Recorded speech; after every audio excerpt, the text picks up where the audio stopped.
ఈ చక్కటి సాయంకాల ఈ రాత్రికాల సమయంలో మీ మధ్యలో చేరి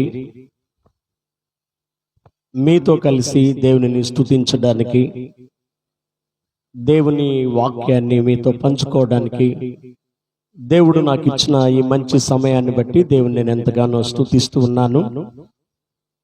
ఈ సువార్త కూడికలకు నన్ను ఆహ్వానించిన మరి బ్రదర్ గారికి మరి నా హృదయపూర్వక వందనాలు తెలియజేస్తున్నాను. ఇమ్మానుయేల్ గారికి, అదేవిధంగా అయ్యగారితో సహదాసులుగా పనిచేస్తున్న సేవకులు ఇరువురికి కూడా నా హృదయపూర్వక వందనాలు తెలియజేస్తూ ఉన్నాను. ప్రభునందు ప్రియులారా,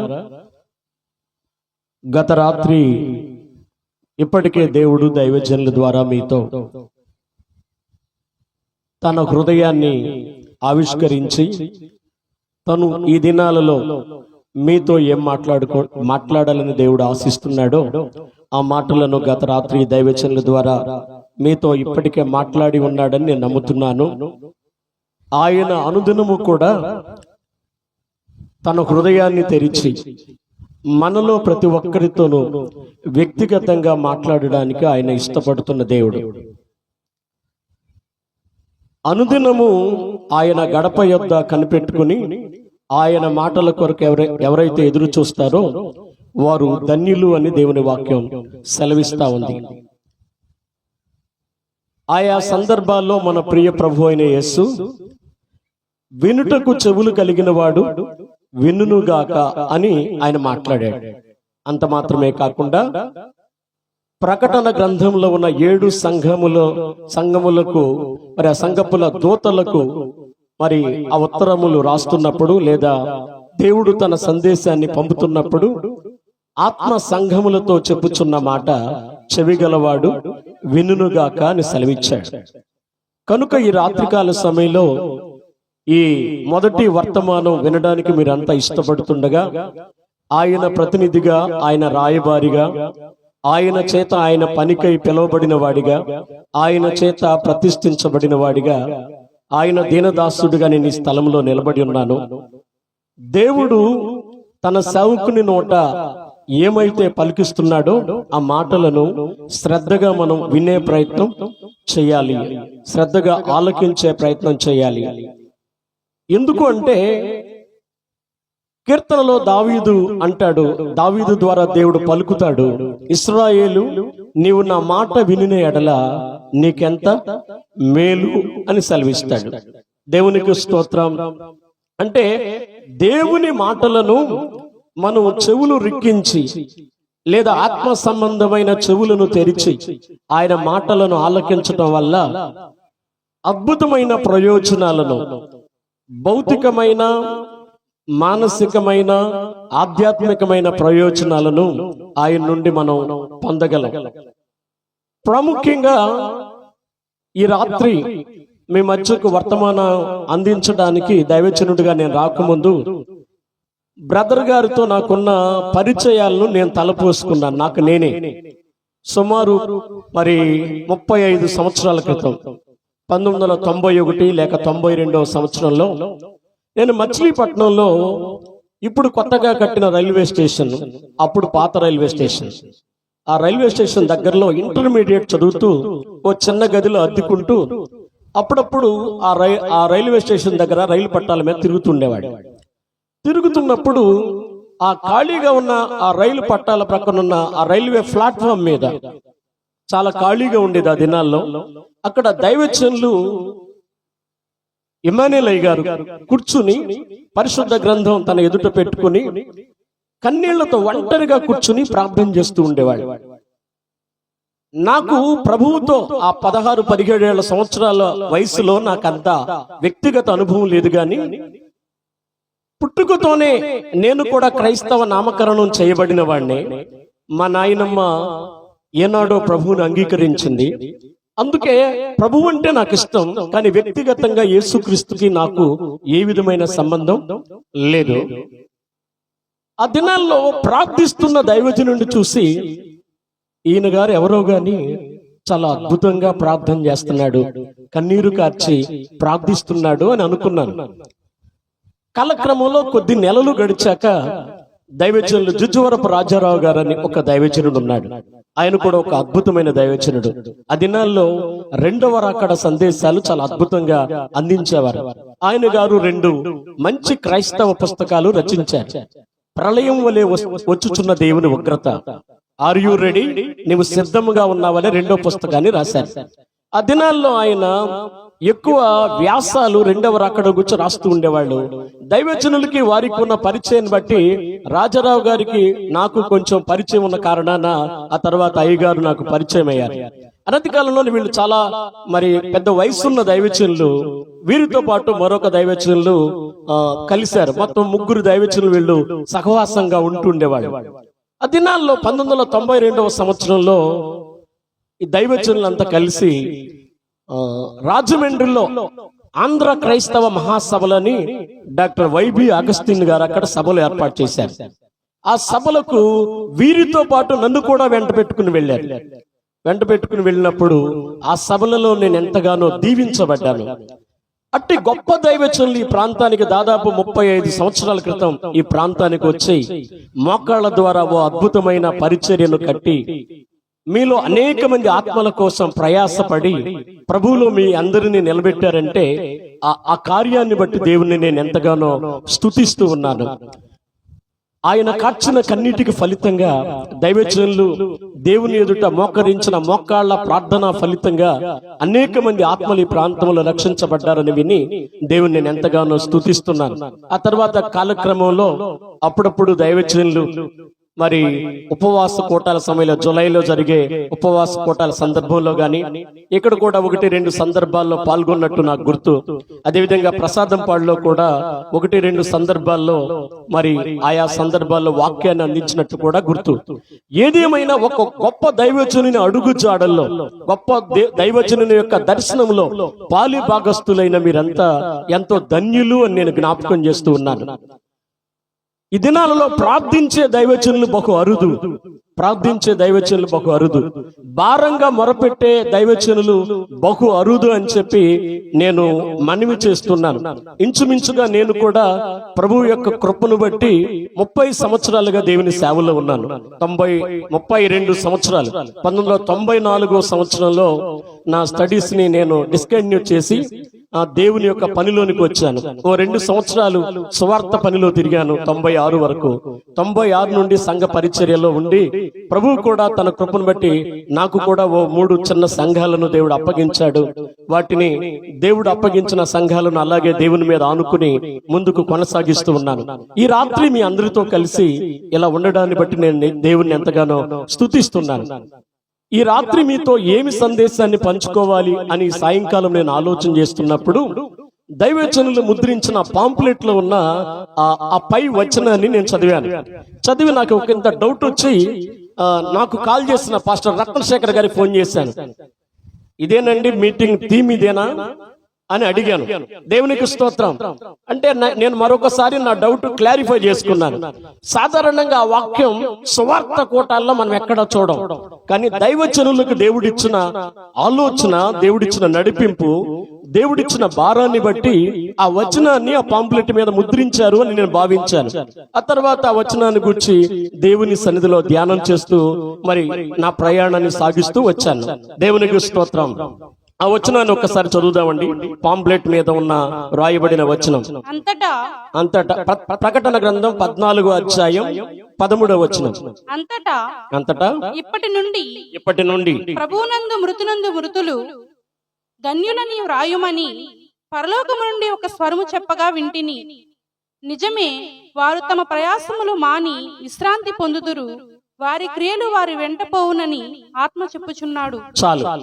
ఈ వచనాన్ని సాధారణంగా మనం ఎక్కడ జ్ఞాపకం చేసుకుంటామో మీతో నేనేం చెప్పనక్కర్లేదు. ఏ సందర్భంలో ఈ వచనాన్ని మనం సాధారణంగా దేనికి వాడతామో నేను మీలో ఎవరికి చెప్పవలసిన అవసరం లేదు. దాదాపుగా మీ అందరికీ తెలుసు. ప్రియులారా, ఈ దినాల్లో మనం చూస్తా ఉంటే మరణాలు అత్యధికమవుతా ఉన్నాయి. మనిషికి ఇష్టం కాంది మరణం అంటే ఏ ఒక్కరికి కూడా ఇష్టం ఉండదు. అయితే మరణిస్తున్న వారి యొక్క జీవితాలను మనం ఆలోచన చేసినప్పుడు ఇక్కడ ఏమంటుందంటే ప్రభువునందు మృతులు ధన్యులు. అంటే ఎవరైతే ప్రభువులో ఉన్నారో వారు మృతి నొందితే వారికి ధన్యత. ఏమిటి ధన్యత అనంటే వాళ్ళు నిత్యమైన విశ్రాంతిలో ప్రవేశిస్తున్నారు. వారు తమ ప్రయాసములు ఇక మానివేస్తున్నారు. ఇక భూ సంబంధమైన కష్టాలు, కన్నీళ్లు, ఆవేదనలు, నిందలు, అవమానాలు, అనారోగ్యాలు, ఆర్థిక ఇబ్బందులు, ఇక శోధన బాధలు, ఇక ఇవేమీ లేని ఓ శాశ్వతమైన రాజ్యంలోనికి, నిత్యానంద రాజ్యంలోనికి, యుగాయుగాలు దేవునితో కలిసి ఉండే రాజ్యంలోనికి, దేవునిని ప్రతిక్షణం కన్నులారా చూసే ఆ గొప్ప రాజ్యంలోనికి, వేవేల పరిశుద్ధులతో కలిసి దేవునిని స్తుతించే రాజ్యంలోనికి, దేవదూతలతో కలిసి సంచరించే రాజ్యంలోనికి అడుగు పెడుతున్నారు. ఎవరైతే ప్రభువునందు మృతి నొందుతున్నారో వారికి మాత్రమే అవకాశం. మరి ప్రభువునందు మృతి నొందకుండా ఈ లోకాన్ని విడిచే వాళ్ళ పరిస్థితి అత్యంత భయంకరమైన పరిస్థితి. ప్రభునందు ప్రియులారా, నేను ఒక సంగతి మీకు మనవి చేస్తున్నాను. లోకంలో ప్రతి సెకన్కి 5 కొత్తగా పుడుతున్నారు. ప్రతి సెకన్కి 5 పుడుతున్నారు. అదే సమయంలో ప్రతి సెకన్కి 3 చనిపోతున్నారు. లోకంలో ఇప్పటికే ఉన్న వాళ్ళు 3 చనిపోతుంటే కొత్తగా 5 పుడుతున్నారు. అయితే చనిపోయే వాళ్ళలో క్రీస్తు నందుండి మృతులు కాకుండా ఈ లోకమును విడిచిపెడుతున్న వాళ్ళు చాలా మంది ఉన్నారు. అది అత్యంత బాధాకరమైన విషయం. కొంతమందితో మన ప్రభు అయిన యేసయ్య మాట్లాడుతూ, యోహాను సువార్త ఒక్కసారి చూడండి మీరు. యోహాను సువార్తను చూస్తున్నట్లయితే, యోహాను సువార్తలో మన ప్రభు అయిన యేసయ్య స్వయంగా చెప్పాడు. 8వ అధ్యాయం 8వ అధ్యాయములో 21వ వచనం, మరి ఒకప్పుడు అయినా నేను వెళ్ళిపోవచ్చున్నాను, మీరు నన్ను వెదుకుదురు గాని మీ పాపములలోనే ఉండి చనిపోవుదురు. చూడండి, వాళ్ళ కొంతమందితో చెప్తున్నాడు, మీ పాపములలోనే ఉండి మీరు చనిపోతారు అని అంటున్నాడు. అంటూ 24వ వచనం, మీ పాపములలోనే ఉండి మీరు చనిపోవుదురని మీతో చెప్పి తిని నేను ఆయననని మీరు విశ్వసించని ఎడల మీరు మీ పాపములలోనే ఉండి చనిపోవుదని వారితో చెప్పెను. చాలండి. తనని విశ్వసించని యూదులతో, పరలోకము నుండి పంపబడిన కుమారుడైన క్రీస్తును అంగీకరించని వారితో ప్రభువైన యేసయ్య చెప్తున్నాడు. తనని విశ్వసించని యూదులతో చెప్తున్నాడు, నేను ఆయననని మీరు విశ్వసించకపోతే, ఆ పరలోకపు తండ్రేనని ఇహలోకానికి నన్ను పంపించాడన్న సంగతి మీరు నమ్మకపోతే, నేను క్రీస్తునని మీరు విశ్వసించకపోతే, నేను మీ రక్షకుడునని విశ్వసించకపోతే, నేనే మిమ్ములను పరిశుద్ధపరిచేవాడిని, నేనే మీ పాపములను క్షమించేవాడిని, మిమ్ములను నీతిమంతులుగా తీర్చేవాడిని, పరలోకానికి హక్కుదారులుగా చేసేవాడిని, పరలోకమునకు వెళ్ళడానికి నేనే మార్గము అనే సంగతి మీరు విశ్వసించకపోయినట్లయితే మీరు మీ పాపములలోనే ఉండి చనిపోతారు అంటాడు. ప్రభునందు ప్రియులారా, ఎవరైనా పాపములో జీవిస్తూ ఈ లోకాన్ని విడిచిపెట్టడం అత్యంత బాధాకరమైన విషయం. ఎందుకు అంటే వాళ్ళు యుగాయుగాలు కాలే అగ్నిగుండంలోనికి వెళుతున్నారు. ఇక అక్కడ నుండి మరలా బయటపడే అవకాశమే లేదు. అగ్ని ఆరదు, పురుగు చావదు అనబడుతున్న లోకంలోనికి వెళుతున్నారు. ప్రకటన గ్రంథంలో చూస్తే యేసయ్య అంటాడు, ప్రభువునందు మృతులు ధన్యులు అనే మాటను అక్కడ వ్రాయించాడు. ఎవరైతే క్రీస్తునందు విశ్వాసం ఉంచి ఇహలోకాన్ని లేక ఈ లోక యాత్రను ముగిస్తున్నారో వారు ధన్యులు. కానీ ఎవరైతే యేసుక్రీస్తు ప్రభువారిని విశ్వసించకుండా ఈ లోకాన్ని విడిచిపెడుతున్నారో వారు పాపములలోనే ఉండి చనిపోతున్నారు. 90వ కీర్తన ప్రకారం మా ఆయుష్కాలము 70 సంవత్సరములు, అధిక బలమున్న ఎడల 80 సంవత్సరములగును, అయినను వాటి వైభవము ఆయాసమే. పెద్దలు చెప్పారు, కష్ట సుఖాలు కావడి కుండలు అని చెప్పారు కదా. జీవితంలో ఎప్పుడు కష్టాలే ఉండవు, ఎప్పుడు సుఖాలే ఉండవు కదా. కష్ట సుఖాలు మరి కలిమి లేములు మనతో పాటు ఉంటూనే ఉంటాయి కదా. కొన్నిసార్లు ఎంతగా ఆనందపడతామో మరి కొన్నిసార్లు అంతగా కృంగిపోయే పరిస్థితులు. ఎవరో రాశారు పాట, ఒకవైపు మరువలేని వేదన, మరొక వైపు విడువని ఆనందమని ఎవరో రాశారు. ఎక్కడో విన్నాను. పాటలు పాడటం నాకు రాదు గాని ఆ పాటలు, ఆ లిరిక్స్ ను గురించి కొంచెం ఆలోచన చేస్తూ ఉంటాను నేను. దేవునికి స్తోత్రం కదా. అంటే నేను అంటున్నాను ప్రియులారా, మనం ఇహలోక యాత్రలో ఉన్నప్పుడు శ్రమల గుండా సాగాల్సి వస్తుంది. కొన్నిసార్లు కష్టాల గుండా, కన్నీళ్ల గుండా, ఇబ్బందుల గుండా సాగవలసి వస్తుంది. అయినంత మాత్రాన విశ్వాసాన్ని విడిచిపెట్టడానికి వీల్లేదు. కొంతమంది ఉన్నారట, వారి జీవితాన్ని మార్చుకోవడానికి ఇష్టపడని వాళ్ళు. వాళ్లతో సూటిగా తేటగా యేసయ్య చెప్పాడు, నేను ఆయననని మీరు విశ్వసించకపోతే మీరు మీ పాపముల్లోనే ఉండి చనిపోతారు. అదేంటండి, ఆయనను విశ్వసించిన వారెవరున్నారు, ఆయనను అంగీకరించని వారెవరున్నారు అని మీరు అనొచ్చు. యేసయ్య చెప్పాడు, ప్రభువా ప్రభువా అని నన్ను పిలుచు ప్రతి వాడును పరలోక రాజ్యములో ప్రవేశింపడు. పరలోకమందున్న నా తండ్రి చిత్త ప్రకారం చేయువాడే పరలోక రాజ్యములో ప్రవేశిస్తాడు. ఎంతమంది గుండె మీద చెయ్యేసుకుని నేను దేవుని చిత్తాన్ని చేస్తున్న క్రైస్తవుణ్ణి, క్రైస్తవురాలు నేను చెప్పగలిగితే వారిని బట్టి దేవునికి స్తోత్రం. నా మట్టుకు నేను, మీ మట్టుకు మీరు అనుదినము మన జీవితాల్లో నా దేవుడు నన్ను ఎలా బ్రతుకమంటున్నాడో, నా మాట తీరు ఎలా ఉండాలని చెప్తున్నాడో, నా ఆలోచనలు ఎలా ఉండాలని దేవుడు ఆదేశిస్తున్నాడో, నా చూపులు ఎలా ఉండాలని చెప్తున్నాడో, నేను ఎలా బ్రతకాలని దేవుడు అనుక్షణం తన వాక్యపు సందేశం ద్వారా నాతో మాట్లాడుతున్నాడో నేను అలాగే బ్రతుకుతున్నాను. నాకు కష్టాలైనా, కన్నీళ్ళైనా, శ్రమలైనా, ఇరుకులైనా, ఇబ్బందులైనా, ఆవేదనలైనా, ఆక్రందనలైనా అనుక్షణం నా తండ్రి చిత్తాన్ని చేయడానికి నేను ఈ లోకంలో జీవిస్తున్నాను అనేవాళ్ళు ఎంతమంది ఉన్నారండి ఈ లోకంలో? అలా నీవు ఉండగలిగితే దేవునికి స్తోత్రం. నీవు అనుక్షణం తండ్రి చిత్త ప్రకారం బ్రతకగలిగితే దేవునికి స్తోత్రం. యేసయ్య అయితే నిర్మోహమాటంగా, ఏమాత్రం మొహమాటం లేకుండా, ఆయన మోమాటము లేనివాడని ఆనాటి యూదులే అన్నారు. బోధకుడా నీవు మోమాటము లేనివాడవని మేము ఎరుగుదుము అన్నారు. ఆయన మోమాటం లేకుండానే చెప్పాడు, ప్రభువా ప్రభువా అని పిలిచే ప్రతివాడు పరలోక రాజ్యంలో చేరతాడనుకుంటే మీరు భ్రమలో ఉన్నట్టే. పరలోకములో తండ్రి ఉన్నాడు, ఆ తండ్రి చిత్తాన్ని భూమి మీద చేయాలి. అలా చేసేవాడే పరలోక రాజ్యం చేరతాడు. అలా చెయ్యని వాళ్ళు పరలోక రాజ్యం చేరరు. ప్రియులారా, నేనైనా నీవైనా ఎవరైనా క్రిస్మస్ పండుగ రోజు చర్చిలో కనబడినంత మాత్రాన పరలోకానికి వెళ్ళిపోము. గుడ్ ఫ్రైడే దినాన చర్చిలో కనబడినంత మాత్రాన పరలోకం వెళ్ళిపోము. ఈస్టర్ దినాన చర్చిలో కనబడినంత మాత్రాన మనం పరలోకం వెళ్ళిపోము. గ్రాండ్ గా నేను అందరికంటే గ్రాండ్ గా క్రిస్మస్ చేశాను అని అనుకున్నంత మాత్రాన దేవుని రాజ్యానికి వెళ్ళిపోయాను. అలా చేయటం మంచిదే, దేవుని కనపరచడం మంచిదే. కానీ నీ జీవితంలో వాక్యానికి చోటుందా? దైవ భయం నీ హృదయంలో ఉందా? పాపమును విడిచిపెట్టావా? దేవుడు ఏది చెడుతనమని చెప్తున్నాడో ఆ చెడుతనాన్ని విడిచిపెట్టావా? దేవుడు చెప్పిన ఆజ్ఞానులను అనుసరించి ఆజ్ఞానుసారంగా జీవిస్తున్నామా? ఆజ్ఞాతిక్రమమే పాపం. పాపం వల్ల వచ్చే జీతం మరణం. ఆయన భౌతికమైన మరణాన్ని గురించి మాత్రమే ఆ మాట చెప్పలేదు. భౌతికమైన మరణం ఎంత పరిశుద్ధుడికైనా వస్తుంది, ఎంత పాపాత్ముడికైనా వస్తుంది, ఎంత నీతిమంతుడికైనా భౌతిక మరణం వస్తుంది, ఎంత దుర్మార్గుడికైనా భౌతిక మరణం వస్తుంది. ఆయన చెప్పింది రెండవ మరణం అనబడుతున్న దాని గురించి మాట్లాడుతున్నాడు. దేవునికి స్తోత్రం. కనుక ప్రభునందు ప్రియులారా, ప్రభునందు మృతులందే మృతులు మాత్రమే ధన్యులు.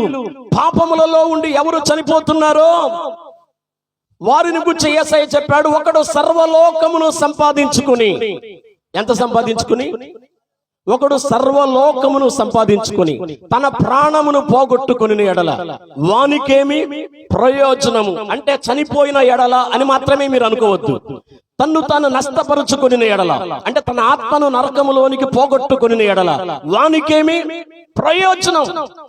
మీకు తెలుసు ప్రియులారా, ఒక ధనవంతుడు, విస్తారమైన భూమి ఉంది, విస్తారంగా పండింది, వెళ్ళాడు, కోత కొయ్యలేదు, ఇంకా కుప్ప వేయలేదు, కుప్ప నూర్చలేదు, పంట ఇంటికి తేలేదు. కానీ పంట చూసి వచ్చిన తర్వాత తీరిగ్గా తన మంచం మీద పడుకుని ఎప్పటికంటే విస్తారమైన పంట ఈ సంవత్సరం పండింది, ఇంతకు ముందున్న ధాన్యపు కొట్లు సరిపోవు, ఆ కొట్లను విప్పుతాను, కొట్లు పెద్దవి చేస్తాను, ధాన్యమంతా తెస్తాను, కొట్లు నింపుతాను, నింపిన తర్వాత తీరిగ్గా నా ప్రాణంతో నేను ఇలా అనుకుంటాను, నా ప్రాణమా తినుము త్రాగుము సుఖించుము, అనేక సంవత్సరములకు కావలసిన ఆస్తి నీకు సమకూర్చబడి ఉన్నది అని నేను అనుకుంటాను అని అనుకుంటూ ఉన్నాడు. అనుకుంటూ ఉండగానే ఆయన ఎన్నడూ వినని ఒక స్వరం వినబడుతుంది, యు ఫూల్, యు ఫూల్, వెర్రివాడా, వెర్రివాడా.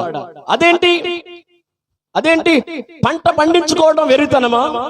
పంటను జాగ్రత్త చేసుకోవడం వెర్రితనమా? లేక సుఖపడడం వెర్రితనమా? అంటే అదంతా ఇచ్చిన దేవుని మహిమపరచకపోవడం వెర్రితనం. పంటను దేవుడిచ్చాడు, సుఖాన్ని దేవుడిచ్చాడు, సంతోషాన్ని దేవుడిచ్చాడు, ఆ ధనవంతమైన స్థితిని దేవుడిచ్చాడు అని గ్రహించకపోవడమే వెర్రితనం. అంతేకాదు, తను సుఖపడాలనుకుంటున్నాడు కానీ రక్షకుడైన దేవునిని అంగీకరించాలనే మనసు తన హృదయంలో లేదు. ప్రియులారా, ఈ రోజుల్లో చాలా మంది భౌతికమైన సుఖాలను చూసి వీరు ఆశీర్వదించబడ్డ జనాంగం, వీరు బాగా ఆశీర్వదించబడ్డారు అని అనుకుంటున్నారు. కానీ ఆశీర్వదించబడ్డ వారి అందరి హృదయాల్లో దేవుడు ఉన్నాడా అంటే క్వశ్చన్ మార్కే. మీరు చెప్పండి, ధనవంతుడు ఆశీర్వదించబడ్డాడా, లాజరు ఆశీర్వదించబడ్డాడా? భూమి మీద ఎవరు బాగా ఆశీర్వదించబడ్డారు? ధనవంతుడే. భూమి మీద ధనవంతుడే ఆశీర్వదించబడ్డాడు కదా. కానీ ప్రభువు దృష్టిలో అసలైన ఆశీర్వాదం లాజరు దగ్గరే ఉంది. దేవునికి స్తోత్రం. నేను అంటున్నాను, ఆస్తిపాస్తులు ఉండడం తప్పు కాదు, ఉన్నత స్థితిలో ఉండడం తప్పు కాదు, ధనవంతులై ఉండడం తప్పు కాదు, లేకపోతే గొప్ప భాగ్యవంతులై ఉండడం తప్పు కాదు. కానీ దేవుడు లేకపోతే నీకెంత భాగ్యం ఉన్నా నువ్వు దౌర్భాగ్యుడవే. దేవుడు నీ హృదయంలో లేకపోతే, దైవ చిత్తానుసారంగా నీ బ్రతుకు లేకపోతే నీకు ఎంత ఉన్నా సున్నా, ఏమున్నా సున్నా. ఎందుకు అంటే ఏది నీ వెంట వచ్చే అవకాశమే లేదు. మనము చదివిన ప్రకటన గ్రంథంలో చదివిన వాక్యం దగ్గరే వారి క్రియలు వారి వెంట పోవునని ఆత్మ చెప్పుచున్నాడు. ఏమొస్తుందంట వెంట? నీవు చేసిన క్రియలే. నీవు చేసిన క్రియలను బట్టి ఒకానొక దినాన దేవుడు నిన్ను లెక్క అడగబోతున్నాడు. నీవు చేసిన క్రియలు మంచివైనను సరే, చెడ్డవైనను సరే, వాటిని బట్టి దేవుడు తీర్పు తీర్చబోతున్నాడు. ఒకసారి గట్టిగా దేవుని స్తోత్రం చెప్దామా? హల్లెలూయా, హల్లెలూయా, హల్లెలూయా. ప్రభునందు ప్రియులారా, నేనేమి మీతో పంచుకోవాలనుకుంటున్నానో మీరు అర్థం చేసుకుంటున్నారు అనుకుంటున్నాను. ప్రియులారా, భూమి మీద నీకున్న నీ ఆర్థిక స్థితి ఏదైనా కావచ్చు, కానీ నీ ఆర్థిక స్థితి ఏదైనా, లేదా నీ ఆరోగ్య పరిస్థితి ఏదైనా కావచ్చు, నీ కుటుంబ పరిస్థితి ఏదైనా కావచ్చు, కానీ ప్రభువు చిత్తం చేసే స్థితిలో ఉండడం అనేది చాలా ధన్యకరమైన స్థితి. దేవునికి ఇష్టమైన జీవితాన్ని జీవించడం అనేది చాలా చాలా ధన్యకరమైన స్థితి. ఆ ధనవంతుడైతే అంతా ఉంది గాని తిను త్రాగు సుఖించు అనుకున్నాడు గాని దేవుడు ఆ రాత్రే తన ప్రాణాన్ని అడిగినట్లుగా వాక్యంలో మనం చూస్తూ ఉన్నాం. ప్రియులారా, ఆ దేవుని వాక్యములోని మనందరికీ బాగా పరిచితమైన లేఖన భాగం లోకాసు వార్త 16వ అధ్యాయం 19 నుండి చూస్తున్నప్పుడు ధనవంతుడు లాజరును గురించి మనం అక్కడ చూస్తూ ఉంటాం. ఒకానొక సందర్భంలో మీకు తెలుసు వాళ్ళిద్దరు ఎలా బ్రతికారు భూమి మీద, ఆ తర్వాత వాళ్ళకి ఏం జరిగిందో తెలుసు. కానీ అబ్రహాము ధనవంతుడితో మాట్లాడుతున్న మాట నాకు చాలా ఆశ్చర్యం కలిగించింది. 16వ అధ్యాయంలో 25వ వచనం. అందుకు అబ్రహాము కుమారుడా నీవు నీ జీవిత కాలమందు నీకిష్టమైనట్టు సుఖం అనుభవించితే అలాగుననే లాజరు కష్టము అనుభవించునని జ్ఞాపకము చేసుకొనుము. ఇప్పుడైతే వాడు ఇక్కడ నెమ్మది పొందుచున్నాడు, నీవు యాతన పడుచున్నావు. చాలండి, దేవునికి స్తోత్రం. మీకు నేను ధనవంతుడు లాజరు కదా పెద్దగా చెప్పాల్సిన అవసరం లేదు. బై బర్త్ నుండి మీరు చాలా మందికి ఈ స్టోరీ అంతా తెలుసు, అందుకే నేను వివరించనక్కర్లేదు. ధనవంతుడు అసలు కష్టం అనేదే తెలవకుండా బ్రతికాడు భూమి మీద. ప్రతిదినము బహుగా సుఖపడుచుండువాడు. ఎలా సుఖపడ్డాడు? అతను కట్టిన బట్టను గురించి బైబిల్లో ఉంది. సన్నపు నార వస్త్రాలు, ఊదా రంగు వస్త్రాలు. ఆ రోజుల్లో రాజులు మాత్రమే కట్టగలిగిన వస్త్రాలు అవి, అత్యంత ఖరీదైన వస్త్రాలు. అతను కట్టిన బట్టలను గురించి ప్రస్తావించబడింది.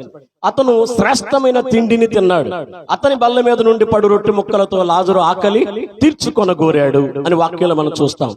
అంతేకాదు, ధనవంతుడికి తను కాక ఇంకొక 5 సహోదరులు ఉన్నారు. అంటే 6 అన్నదమ్ములు అన్నమాట వీళ్ళు. అంటే మంచి బలగం కలిగిన వాడు, మంచి ఆరోగ్యవంతుడు, ఎన్నడూ ఏ అనారోగ్యం వచ్చినట్లుగా ఇక్కడ వాక్యంలో మనం చూడడం కదా. ప్రతి దినము బహుగా సుఖపడుచుండువాడు. అదే సమయంలో తన ఇంటి వాకిట తన ఎదుట పడి ఉన్న లాజరు ఒంటి నిండా బట్ట లేదు, కడుపు నిండా తిండి లేదు, దేహములో ఆరోగ్యం లేదు, తలదాచుకోవడానికి చిన్న స్వంత గుడిసె కూడా లేదు. అయితే అన్ని కష్టాలు ఉన్నప్పటికీ కూడా లాజరు, గుమ్మడి జయరాజు గారు అయితే పద్యాలు రాసాయన, ఎందుకు ఇలా చేశావు, నన్ను ఎందుకు ఇలా చేశావు అనే పాట రాశాడు. గాని అక్కడ ఎందుకు ఇలా చేశావనే ప్రశ్న మనకు అక్కడ కనపడదు. దేవా, ఏమిటి అన్యాయం? ధనవంతునికి అంత ఖరీదైన వస్త్రాలు ఇస్తే ఇచ్చావు, కనీసం సామాన్యమైన వస్త్రాలైనా నేను ఒళ్ళు కప్పుకోవడానికి నాకెందుకు ఇవ్వలేదు నాయన అని అడిగినట్టు లేదు. ధనవంతుడు శ్రేష్టమైన తిండి తింటే తిన్నాడు, పచ్చడి మెతుకులైనా నా కడుపు నిండా ఎందుకు లేవు నాయన, ఇదేంటి నాయన అన్యాయం అని అన్నాడా? అనలేదు. ధనవంతుడికి 7 అంతస్తుల మేడ ఇస్తే ఇచ్చావు, నాకు ఒక గుడిసైనా ఎందుకు ఇవ్వలేదు నాయన అని అన్నాడా? అంటే ప్రశ్నించాడంటే ప్రశ్నించలేదు. దేవుడు తనను ఏ స్థితిలో ఉంచాడో ఆ స్థితిలో దేవుణ్ణి స్తుతించాడు. దేవునికి స్తోత్రం, హల్లెలూయా. కొన్నిసార్లు మన జీవితాల్లో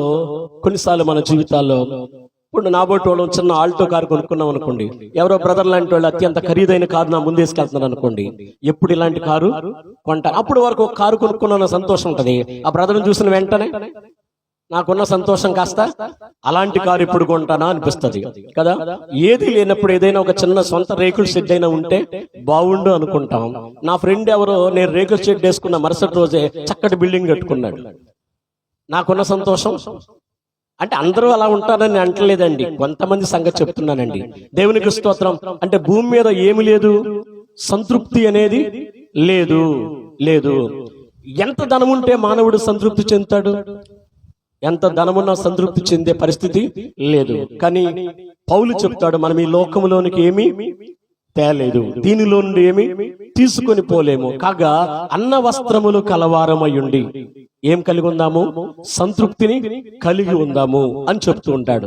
కనుక ప్రభునందు ప్రియులారా, నేను ఇక్కడ చెప్తున్నది ఏంటంటే, ధనవంతుడికి అన్ని ఉన్నాయి, ధనవంతునికి మరణం వచ్చింది. లాజరుకి అన్ని బాధలే, లాజరుకు కూడా మరణం వచ్చింది. ధనవంతుడిని అత్యంత గ్రాండ్ గా అతని బరియల కార్యక్రమం ఎవరికి జరగనంత ఘనంగా జరిగి ఉంటుంది. ఆ తర్వాత మెమోరియల్ సర్వీస్ కూడా, ధనవంతుని ఇంట్లో జరిగిన మెమోరియల్ సర్వీస్ ఎక్కడా జరిగి ఉండదు, అంత అద్భుతంగా జరిగి ఉంటుంది. కానీ ఆ పేద లాజరు చనిపోయిన వెంటనే దేవదూతలు వచ్చి పాటలు పాడుకుంటూ అతన్ని తీసుకుని వెళ్ళాయి. అతడు పరలోక రాజ్యంలోనికి వెళ్ళాడు. సాధు సుందర్ సింగ్ అనే దైవజనుడు పరలోక దర్శనాలు అనే ఒక పుస్తకాన్ని రాశాడు. పరలోక దర్శనాలు. ఆ పుస్తకంలో మనుషులు చనిపోయేటప్పుడు ఏం జరుగుతుంది అనేది దేవుడు తనకు బయలుపరిచిన దర్శనాలు చెప్పాడు. కొంతమంది క్రైస్తవులు చనిపోయేటప్పుడు అంట, కొంతమంది క్రైస్తవుల మరణ సమయంలో ఆ దేహంలో నుంచి ఆత్మ బయటకు వచ్చేటప్పుడు ఇంతకు ముందే ప్రభువునందు నిద్రించిన పరిశుద్ధులు వస్తారంట మంచం దగ్గరికి. నా మాట కాదండి, సాధు సుందర్ సింగ్ పరలోక దర్శనాలు అనే పుస్తకంలో రాసింది నేను చెప్తున్నాను.